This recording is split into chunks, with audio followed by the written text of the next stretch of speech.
te alabamos y te bendecimos en esta mañana,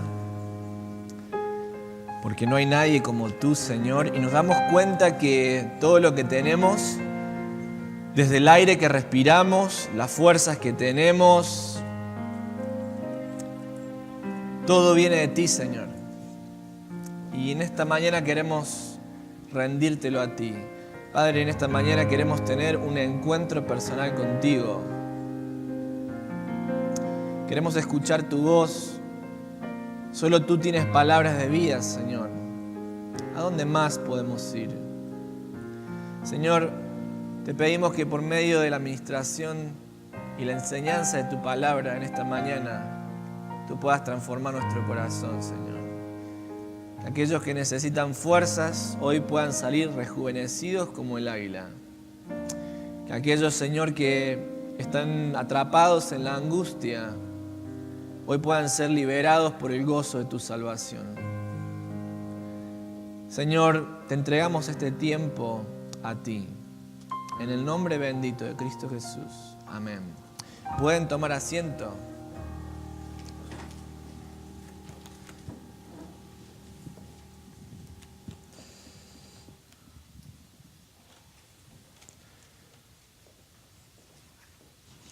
Feliz Año Nuevo para todos los que no pude saludar anteriormente. Pero pastor, pasaron más de 2 semanas. Sí, lo que pasa es que estábamos un poco dispersos. Algunos estaban de vacaciones, otros estaban en otros estados. Otros estaban muy frío para venir y se quedaron durmiendo. Pero hoy estamos todos juntos y eso es una causa de gozo. Feliz Año Nuevo para todos los que no los pude saludar. Nuestro deseo que este 2018... sea un año de victoria para todos nosotros. Amén. Y vamos a comenzar este año con una serie de sermones nuevos. Pero qué felicidad, dirá usted, ¿no? Porque si seguimos predicando lo mismo del 2017... Vamos a comenzar una serie de sermones nuevos. Este año el lema que vamos a estar recordándonos es solamente Cristo o solo Cristo. En nuestro Señor Jesucristo como esa piedra fundacional sobre la que tenemos que construir nuestra vida, nuestros proyectos, tu familia, mi familia. ¿Y por qué solamente Cristo? Porque vamos a ver que no hay ninguna otra alternativa en el mundo que nos pueda ofrecer lo que solamente Cristo te puede dar. Y para eso vamos a estar investigando y haciendo un poquito de snorkel, de buceo, en el Evangelio según San Juan. Y ese va a ser el Evangelio base que vamos a tomar durante el 2018 para ir entendiendo qué significa que es solamente Cristo aquel que puede transformar mi vida. Queremos que este año sea un año donde todos los pensamientos sean llevados cautivos a Cristo. Él es el centro de la iglesia, Él es la cabeza de la iglesia. La cabeza de la iglesia no somos los pastores. La cabeza de la iglesia es Cristo. Él quiere ser la cabeza de tu familia. Que no sea solamente ese jefe que tiene ahí en la casa, usted que sea quizás su esposo, que sea Cristo el jefe de su familia. Qué bendición que sería eso, dirían muchas esposas, ¿no? Si Cristo fuera el jefe de mi familia. Pero también Cristo tiene que ser el Señor, la cabeza de tu vida. Y eso es lo que vamos a estar viendo durante el año. Así que le invito a que esta mañana me acompañen al libro o al Evangelio según San Juan. Juan, uno de los apóstoles, uno de los 12, escribe este Evangelio y es el 4.º Evangelio. Lo va a encontrar después del Evangelio de Lucas. Tenemos Mateo, Marcos. Si no saben eso, mis queridos, después de tantos años. Mateo, Marcos, Lucas y Juan. Después del Evangelio compuesto por el doctor Lucas, bajo la inspiración de Dios, por supuesto, encontramos el 4.º Evangelio, que es el Evangelio según San Juan. ¿Y por qué me gusta mucho este Evangelio? Porque Juan es una persona que no solamente era parte de los 12 que seguían a Jesús, sino que era parte de ese círculo íntimo que Jesús tenía. Aquellos 3 a los cuales Jesús llamaba en ocasiones especiales para mostrarle cosas que a los otros no les mostraba. O sea que Juan tiene una perspectiva única de quién es Jesús. Y quizás tú llegaste esta mañana y es la primera vez que vienes a nuestra iglesia o es el primer contacto que tienes con la iglesia y estás pensando, bueno, ¿quién es Jesús? ¿Qué es la iglesia? Solo quiero decirte que estás en el lugar indicado, en el momento indicado, porque vamos a ver quién es Jesús de acuerdo a la perspectiva que tiene una de las personas que más cerca de él estuvo durante su ministerio en la tierra. Juan está escribiendo, este fue probablemente uno de los últimos evangelios en escribirse, allá por el año 70 de la era de nuestro Señor.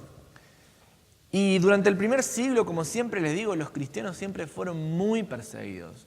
El propósito principal de Juan es que su audiencia crea que realmente Jesús es el Hijo de Dios. Y ya vamos a estar viendo esto en otra serie de sermones que vamos a tener más adelante.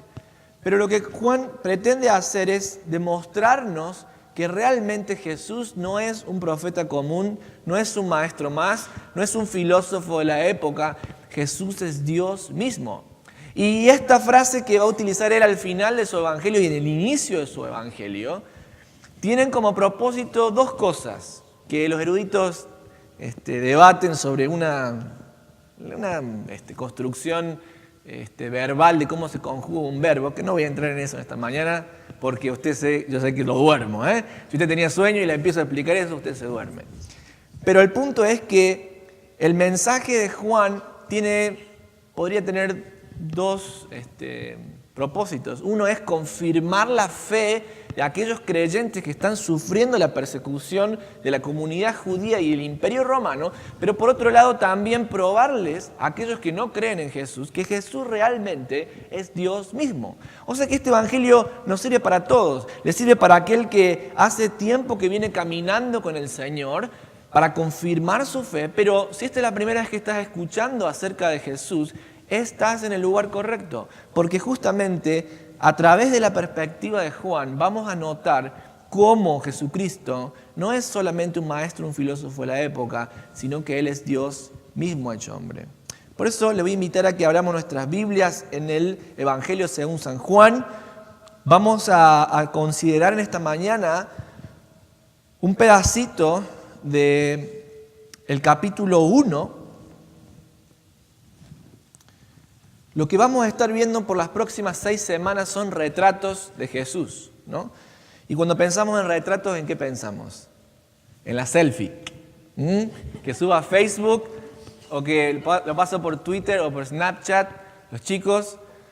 Yo no pienso en la selfie. Yo vengo de una época donde uno tomaba una foto y hasta había que llevar un rollo que le tenía que dar la luz porque si no perdía todas las fotos.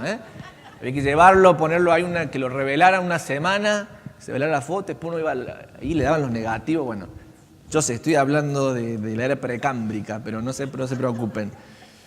Pero un retrato es una imagen, es como una fotografía. Y lo que quiero que en estas 6 semanas veamos, y quiero que estés conmigo, que no te pierdas, son 6 fotografías, 6 retratos de cómo el Evangelio según San Juan está pintando a ese Cristo que quiero que conozcas. Y el primer retrato que vamos a ver de Jesús es que Jesús es un Dios relacional.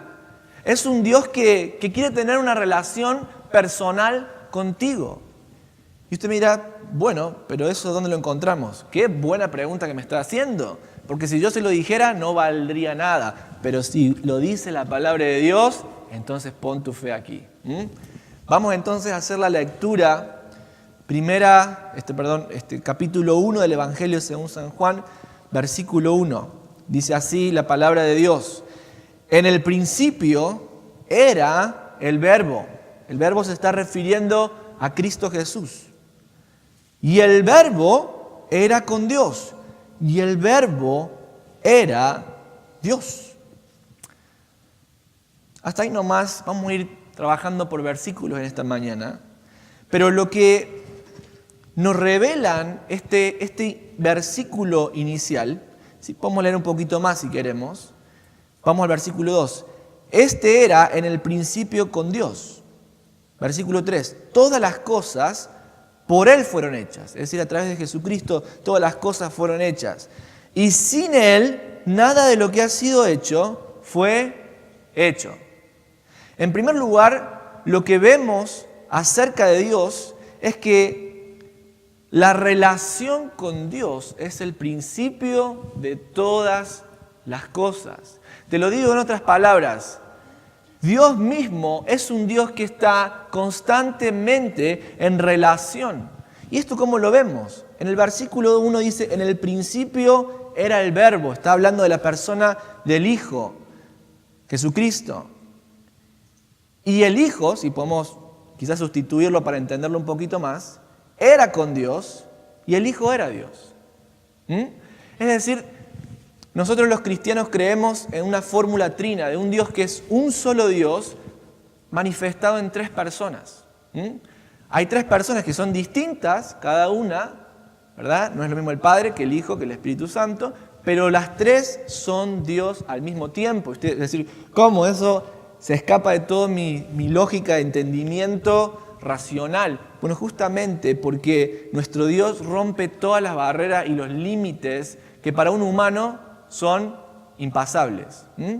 Pero lo importante de entender la doctrina de la Trinidad, que hay un solo Dios en tres personas, es entender que el Padre con el Hijo han estado en constante relación desde el tiempo del pasado eterno. Como nosotros sabemos, Dios es eterno, no tiene ni principio ni final. Él ha existido por la eternidad. Otro pensamiento que nos cuesta entender.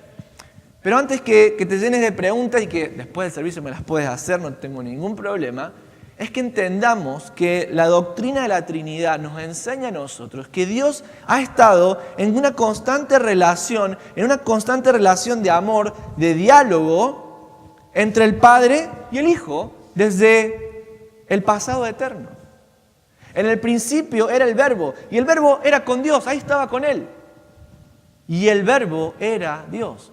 Jesucristo no solamente comparte la esencia con Dios de ser Dios mismo, pero ha estado en constante relación con Él. Por eso otras doctrinas, por ejemplo como el Islam, que no creen en la Trinidad, creen que solamente Dios es una sola persona, no pueden decir que Dios es amor. ¿Por qué? Porque ¿a quién va a amar Dios si estaba solito? ¿Se entiende? Pero como nuestro Dios es un Dios trino, lo que entendemos de Dios es que Él en su naturaleza está en constante relación. Y la relación con Dios, como lo dije, es el principio de todas las cosas. Dice la palabra de Dios, este era en el principio con Dios. Cuando Juan está usando esa palabra en el principio, le está trayendo a su audiencia original una imagen. ¿Y cuál es esa imagen? Cuando usted abre la Biblia, el primer capítulo y el primer libro de la Biblia, ¿cómo empieza? En el principio.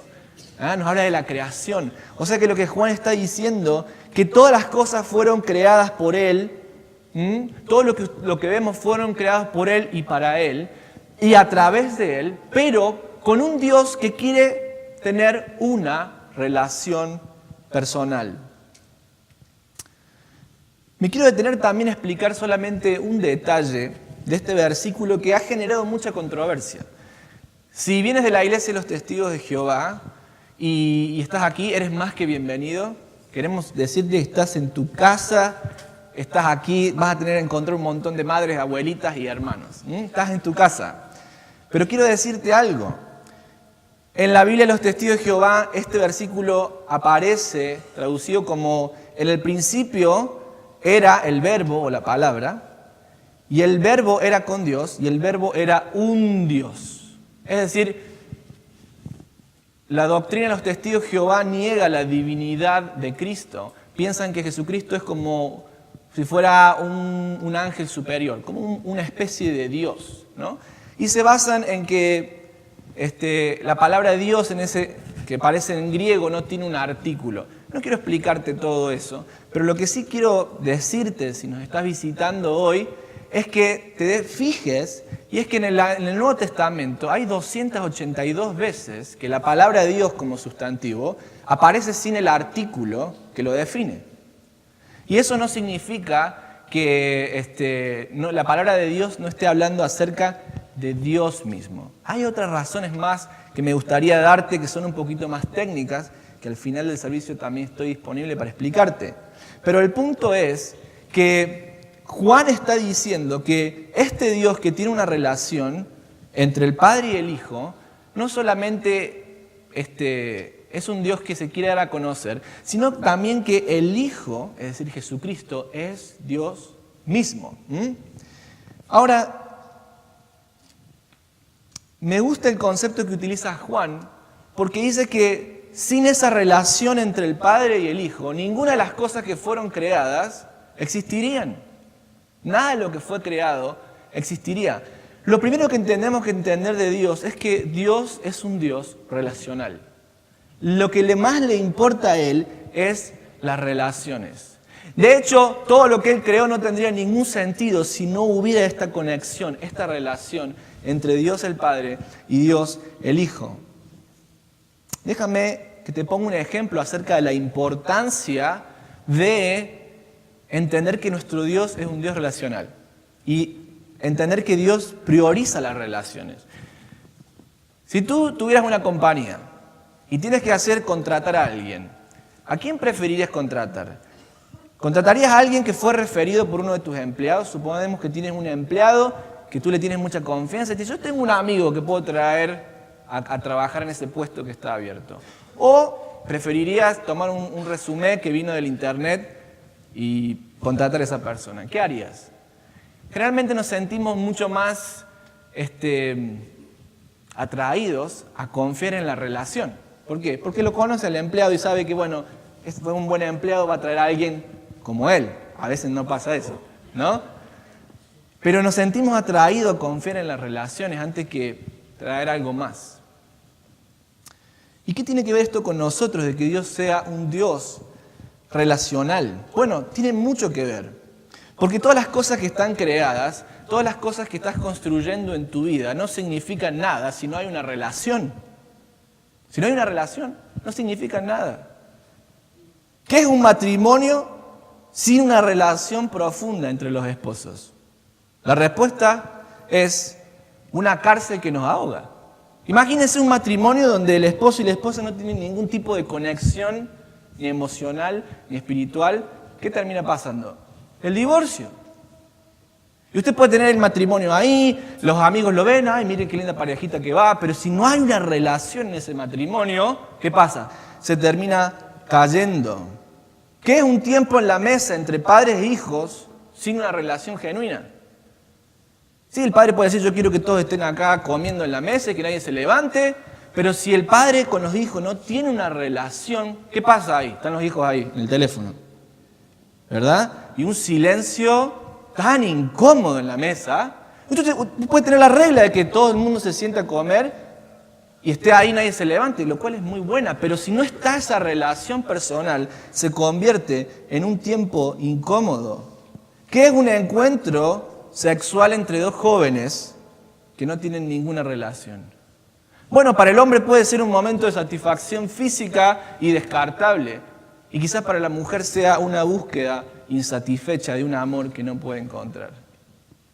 Y uno dice, bueno, sí, pero pueden tener placer, sí, pero si no está esa relación, que solamente la encontramos en el marco del matrimonio que nos da un amor incondicional, entonces ese momento de pasión o de lujuria no significa absolutamente nada. Y tú lo sabes.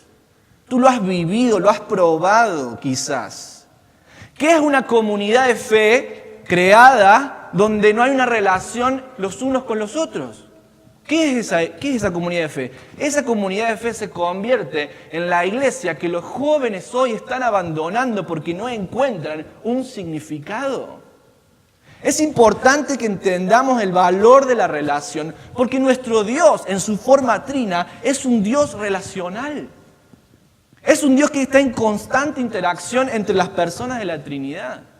Y todo lo que Él creó, lo creó para que sean espacios de encuentro para la gente y las personas. Espacios de encuentro los unos con otros y espacios de encuentro entre nosotros con Dios.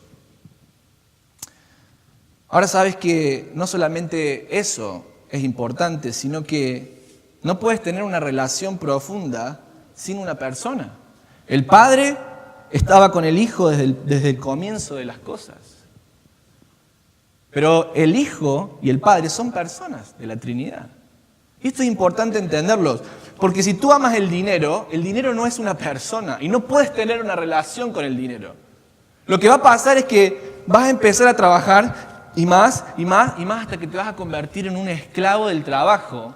Pero ¿qué pasa con las personas que están esclavizadas por el trabajo? Terminan solas.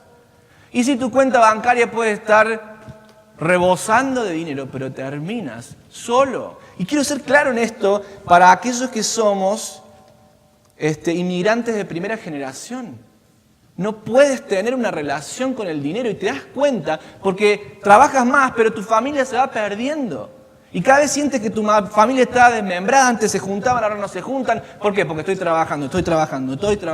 Cuidado, no puedes tener una relación con una cosa. Por eso en la fórmula trina, tanto Dios el Padre como Dios el Hijo son personas. Pero por último, no se puede tener una relación con uno mismo. Por eso nuestro Dios es trino. Hay un objeto de amor que es el otro. No puedes amarte a ti mismo, si no te va a pasar lo que le pasó a Narciso. ¿Qué le pasó a Narciso?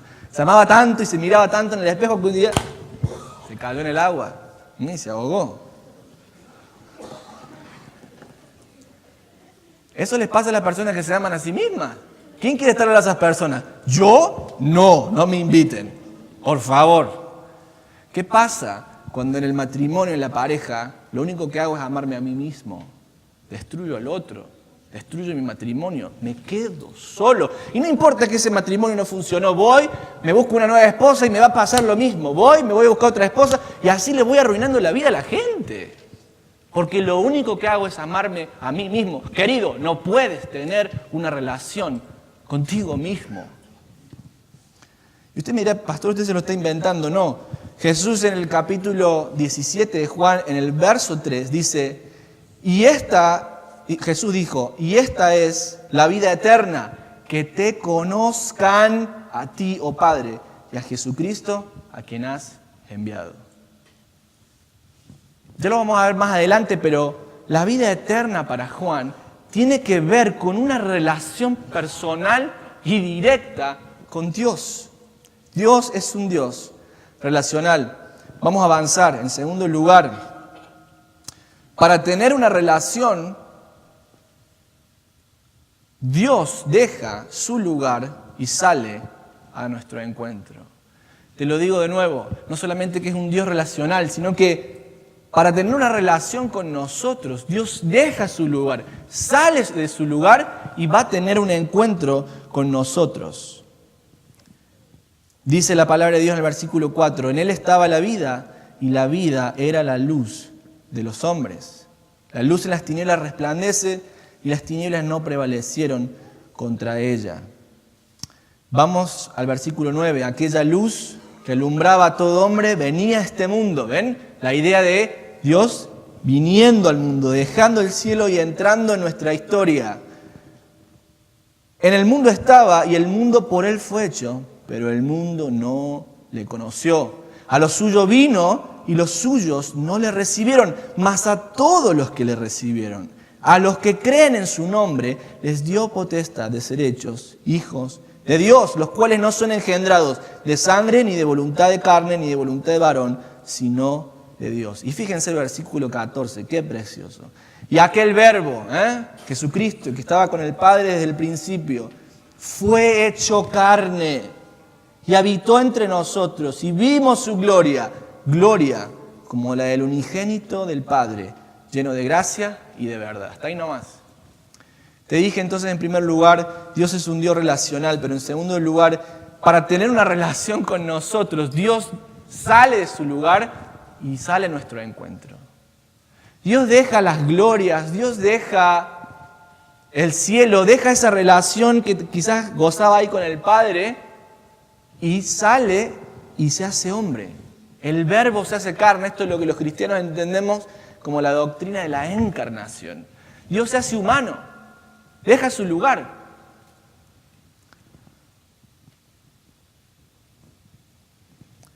Y esto es muy importante porque en la idea de Dios una relación comienza cuando yo dejo mi lugar y voy a encontrarme con el otro, me voy a poner en los zapatos del otro. Tan es así que Dios mismo, en vez de bajar con una luz, que podría haberlo hecho, porque Dios es espíritu, ¿qué hizo? Se puso no solamente nuestros zapatos, no solamente se puso el vestido de la época o el traje de la época, sino que se vistió de carne y hueso. ¿Y por qué es esto? Justamente para que las palabras del autor a los hebreos cobraran fuerza en el capítulo 4, cuando dice, nosotros no tenemos un Salvador que no se pueda compadecer de nosotros, sino que tenemos un Redentor que fue tentado en todo. Jesucristo pasó hambre. Cuando eso ayuno en los 40 días en el desierto, fue tentado, fue rechazado. Sus familiares no creían en Él. Sus discípulos en la hora más importante huyeron y lo traicionaron. Uno lo traicionó.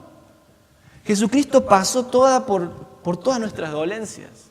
Al punto tal que Mateo, particularmente en el capítulo 8, hace referencia a Isaías en el capítulo 53, cuando dice que Él llevó en sí mismo todas nuestras enfermedades, todas nuestras heridas.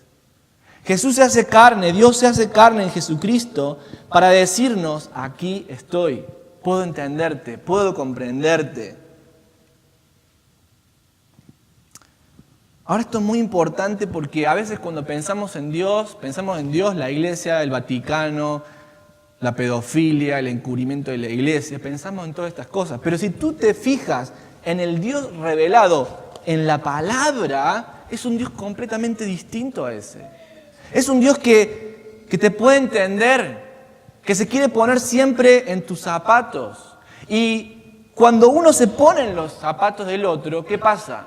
Deja el juicio de un lado y ofrece la redención primero. Jesús dijo, no he venido al mundo a juzgar al mundo, sino que he venido al mundo a salvarlo, para que todos tengan vida y la tengan en abundancia. Un mensaje que se repite constantemente en Juan. La verdad de la encarnación es que no solamente Dios se pone en nuestros zapatos, pero cuando Dios se pone en nuestros zapatos, entiende nuestra condición, entiende nuestra realidad y el juicio queda de lado y lo que se ofrece es la salvación. Por eso hoy estás aquí y yo quiero decirte algo. Si te sientes juzgado por la iglesia, si te sientes juzgado por cosas que te pasaron, malas experiencias en el pasado, ese no es Jesucristo. Jesucristo es el Dios encarnado que te ofrece el perdón de pecados. Te dice, sí te perdono. Yo morí en la cruz por ti. Ven a mí. Ahora, quizás tú ya estás caminando con el Señor durante muchos años. Pero creo que el Señor nos ha dejado un ejemplo en este sentido. Para que haya una relación, yo tengo que dejar mi lugar y ponerme en los zapatos del otro. Hermanos, qué fácil que es juzgar a los demás, ¿verdad? ¿Qué cuesta? Nada. Solamente abrir la boca. Eso es todo lo que cuesta. Pero cuando yo me tengo que poner en los zapatos del otro, ¿cuesta o no? Y claro que cuesta. Porque tengo que gastar de mi tiempo. En vez de juzgarlo al hermano de por qué no viene a la iglesia, tengo que ir a ver qué le pasa. Tengo que tomarme un tiempo en la semana, sacrificar algo, ir a visitarlo. Y cuando me siento ahí, tengo que escuchar sus problemas y mi corazón se aflige. ¿Cómo nos cuesta ponernos en los zapatos del otro? Siempre alcanzar al otro nos va a costar. Es un sacrificio. Pero juzgar no cuesta nada. Tú muéstrame una persona que constantemente está juzgando a otros y yo te voy a decir que es una persona que no puede amar. ¿Por qué? Porque no está dispuesta a sacrificar absolutamente nada. Nuestro Señor Jesucristo, en cambio, dejó las glorias eternas y se vino y se vistió de hombre. Y dice Pablo en Filipenses capítulo 2, que no solamente se convirtió en un hombre, sino que se humilló hasta lo sumo. No solamente siendo un siervo, sino muriendo en la muerte de un pecador. Este es el Cristo que Juan nos está mostrando. Ahora déjenme que hagamos un punto práctico para todos aquellos que ya conocemos al Señor. Hermanos, les hago esta pregunta. Cuando usted viene a la iglesia, ¿con quién habla? ¿Habla con la misma gente siempre? ¿Con los que usted se siente cómodo? con su grupito de amigos nomás. Bueno, si usted está haciendo eso, no está imitando a Cristo. Porque nuestro Cristo es un Cristo que deja su comodidad y sale al encuentro de los otros. Si siempre vienes a la iglesia, termina el servicio y te pones a hablar con la misma gente de siempre, pues claro que no vas a seguir a Cristo. Y la persona nueva que viene y entra, ¿qué pasa? Está ahí plantada y no sabe qué hacer. Va a venir una, 2 veces y se va a volver a su casa, no va a querer entrar nunca más. Nosotros realmente estamos siguiendo en el camino de nuestro Señor Jesucristo cuando rompemos la barrera de nuestro confort y salimos al encuentro del otro. ¿Quiénes son tus amigos en la iglesia? ¿Siempre hablas con los mismos? ¿Qué pasa cuando ves a alguien que lo mira y esta persona quizás no es parte de nuestra comunidad? Sigues caminando de largo, te acercas y le dices, ¿cómo estás? Mi nombre es Silvio. No creo que tengamos ningún Silvio en la congregación. Si hay un Silvio escuchándonos por internet, Silvio, vaya y busque a los que vienen por primera vez a su iglesia. Por último, tenemos un Dios que es relacional, un Dios que abandona su lugar para salir al encuentro del otro.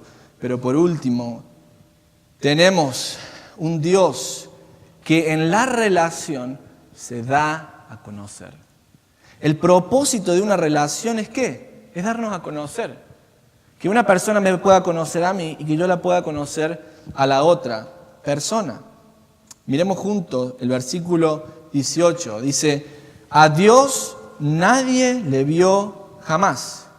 El unigénito Hijo, es decir, el verbo, la palabra, el logos, que está en el seno del Padre, Él le ha dado a conocer. Él le ha dado a conocer. Dios se quiere dar a conocer a través de una relación. Ahora déjenme decirles algo.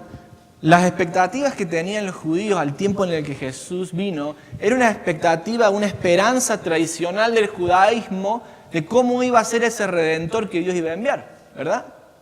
Y bueno, ellos tenían en su mente algunas estructuras que marcaban, bueno, más o menos así va a ser ese Mesías.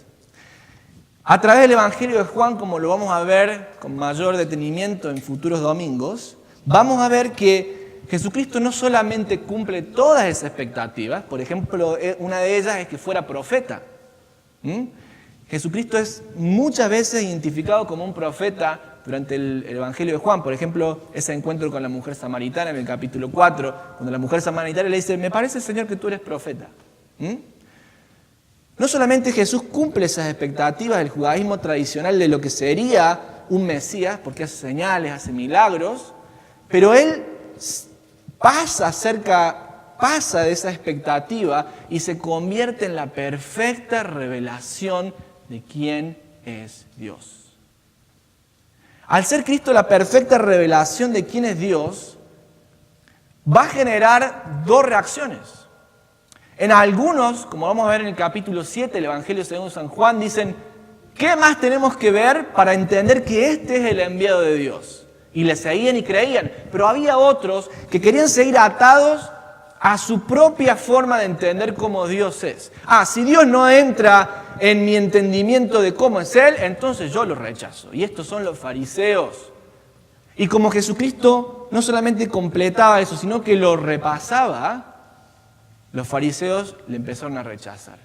Este no puede ser el enviado de Dios. ¿Por qué? Porque no se ajusta al Dios que yo quiero. Ahora, cuando pensamos en nuestras vidas, mis queridos hermanos, nos encontramos con un patrón quizás común. Jesucristo es la perfecta revelación. No solamente Él va a cumplir tus expectativas, sino que Él va a romper los esquemas de cómo es que tú entiendes a Dios, porque Él es la revelación perfecta. Y a veces lo que Él haga en tu vida no va a tener sentido. Pero muchas personas cuando Dios les rompe esa estructura, entonces dicen, yo ya no juego más. Porque Dios tiene que hacer un Dios que a mí me guste, un Dios que a mí me convenga, un Dios que a mí no me genere ningún tipo de sacrificio ni dificultades. Si me tengo que levantar los domingos, bueno, entonces ya ese no es mi Dios. Si tengo que amar al vecino que pone la música fuerte y lo tengo que amar, entonces ese ya no quiero que sea mi Dios. Entonces voy rechazando esto, voy rechazando lo otro. Si tengo que esperar hasta el matrimonio para tener relaciones sexuales, entonces ese ya no me gusta, ya no es mi Dios. Bueno, déjame decirte algo. Si tú rechazas a la revelación perfecta que es Cristo, lo único que vas a estar haciendo es armándote un Dios hecho a tu medida, que es solamente un ídolo, pero que no va a tener ningún poder para salvarte, que no va a tener ningún poder para ayudarte y no va a tener ningún poder para transformar tu vida. Ninguno. Y creo que por eso muchas de las personas y los jóvenes hoy se frustran con el cristianismo. Porque quizás han recibido un cristianismo enlatado y envasado en una estructura que es una estructura de nuestros padres, pero que no razona contigo. Otros se frustran porque les venden a un Dios hecho a medida y a gusto, pero que no tiene ningún poder. Lo que yo quiero comunicarte en esta mañana, mi querido, es que tú conozcas al Dios vivo y verdadero que está revelado aquí en su palabra. Jesucristo es la revelación perfecta de Dios. Esto también genera un problema, y genera un problema más ahora que nunca en nuestra sociedad pluralista. ¿Por qué? Porque si Jesucristo es la revelación perfecta de Dios, a Dios nadie le ha visto jamás, sino solamente el Hijo. Jesucristo está diciendo, yo soy el único que puede conectarte con Dios. Juan capítulo 14, verso 6. Él es el único que puede conectarte con Dios. Él genera en sí mismo una exclusividad de cómo llegar a Dios. Y eso genera un problema en nuestra época. ¿Por qué? Porque cada uno piensa que puede hacer las cosas de diferentes maneras.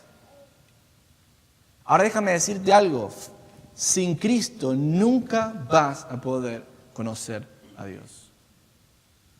Y es una pregunta que te tienes que hacer. ¿Estás dispuesto a conocer a Dios a través de Cristo o estás dispuesto a seguir caminando en la oscuridad? Jesús en Juan capítulo 10 dice, yo soy la puerta de las ovejas. Yo soy la puerta. Es la única forma en la que tú puedes entrar a conocer a este Dios que tanto te ama.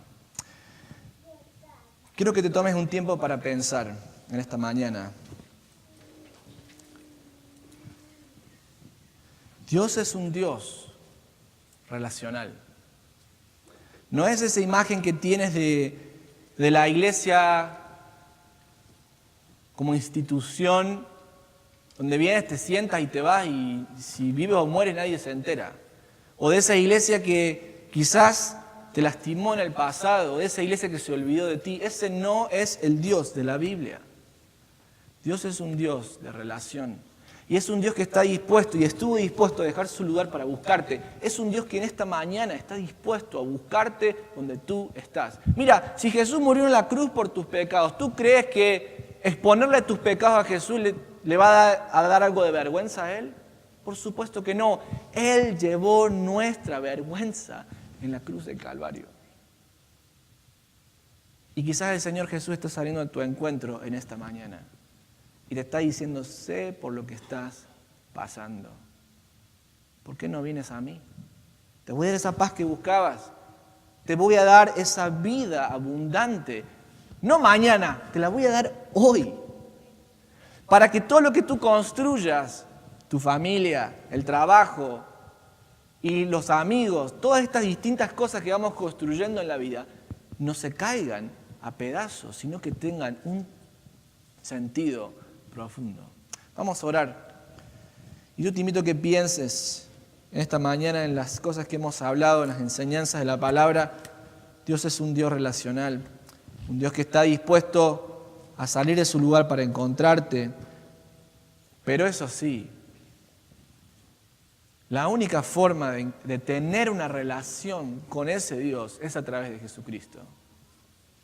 No puedes evitarlo, no puedes saltearte la cruz, tienes que ir por la cruz, tienes que ir por Cristo. Él es la puerta hacia el Señor. Si en esta mañana te das cuenta que estás en rebelión con Dios, si en esta mañana te das cuenta que has vivido años y años de tu vida lejos de Dios, ven hoy a Cristo. Mañana no, ven hoy.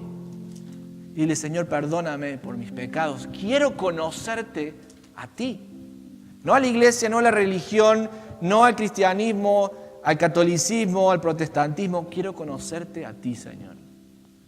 Pídele perdón por tus pecados. Él llevó tus pecados en la cruz. Y cuando tú pones la fe en el Hijo de Dios, Él te da vida eterna. Perdona tus pecados y sales liberado de las deudas que tenías con Dios. Oremos. Señor, si en esta mañana hay alguien que tiene que venir a los pies de tu cruz, te pido que no lo dejes en paz, Señor, hasta que venga. Señor, te pedimos que nos ayudes a ser más como Jesús, aquellos que ya te conocemos. Que podamos ser personas relacionales. Que demos de ti, Señor, a nuestros hijos, a nuestras esposas, esposos, a nuestros compañeros. Que estemos dispuestos a salir de nuestra comodidad para alcanzar a los demás, Señor. Pero que por sobre todas las cosas sea Cristo el ancla fundamental de nuestra vida. Te pedimos estas cosas. En el nombre de Jesús. Amén.